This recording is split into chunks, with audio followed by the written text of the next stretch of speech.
Unite General Secretary Len McCluskey. Give him a big hand.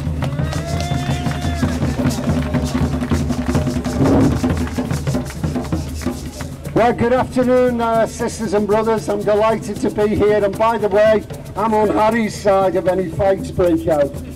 I want to come here today not only to pledge my personal support for this campaign, but I also bring with me the full support of the Unite Executive. We will do whatever is necessary in order to make certain that these attacks that are being launched upon you and upon our national agreements are defeated. I want to also take the opportunity to thank all of you.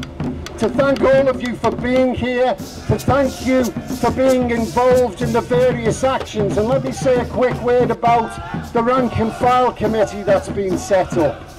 I welcome that rank and file committee. I welcome stewards and individual workers getting involved and taking direct action to make clear to these employers that we will use every means at our disposal in order to force them back. You've heard from the previous speakers and you know full well what is at stake here. Not only attacks on your terms and conditions, not only trying to de-skill you, but effectively trying to take away from you your future. Because what these employers want, they want to reintroduce casualisation into our industry as far and wide as they possibly can. They ought to be ashamed of themselves. They believe that because the recession has hit, that people are fearful of their jobs. They believe that this is the right time to attack us because they think we are weak. Well, we're going to prove to them that they've made a huge mistake in that particular analysis.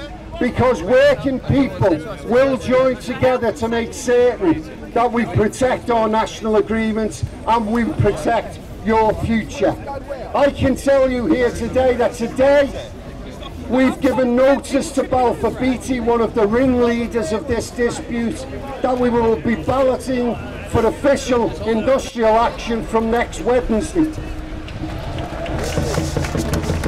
And sisters and brothers, that will send a clear message to them that we intend to take them on full frontal, and not just here in the United Kingdom. We intend to make certain that wherever they are, in Australia, in the United States, in South America and across Europe, we've already been in touch with our brothers and sisters from our sister unions around the globe, and they'll be making certain that they bring to the attention of Balfour Beatty in their own countries that if this dispute is not brought to a satisfactory conclusion, then they'll have to face their particular wrath in those countries. Balfour Beatty will understand also, because we're in debate and discussion with a number of clients, and those clients are making it clear to us that they've got no intention of employing or dealing with contractors who don't have legitimate relationships with Unite and the other construction unions. That is a major breakthrough, and Balfour Beatty will have to take stock of what that all means. And you know what angers me more than anything? These employers, it's not as though they're on their knees. It's not as though they're desperate to try and keep their heads above water. Balfour Beatty alone made over £50 million profit last year.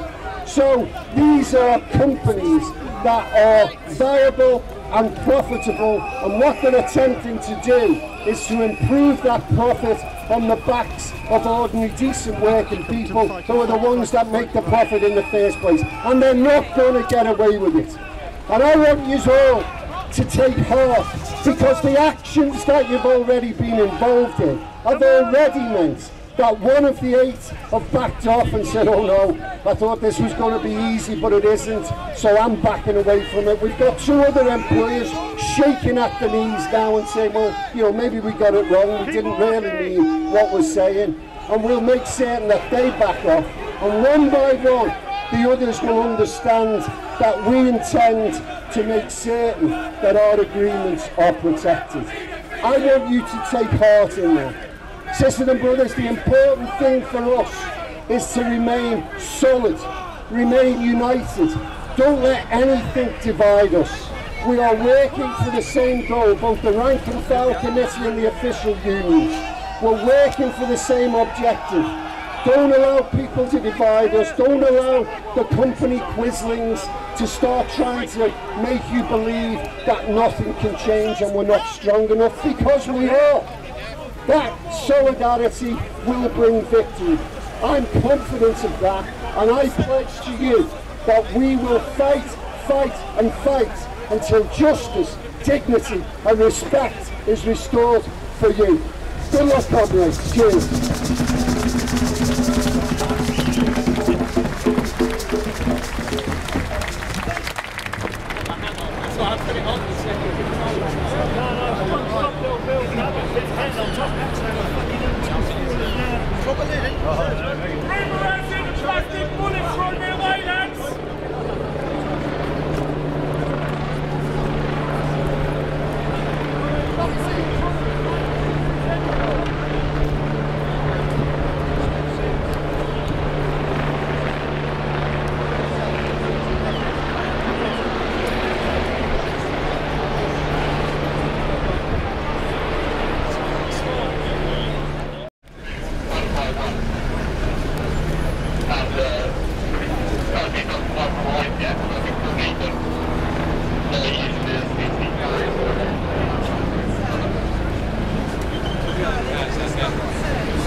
Not nicking section 62.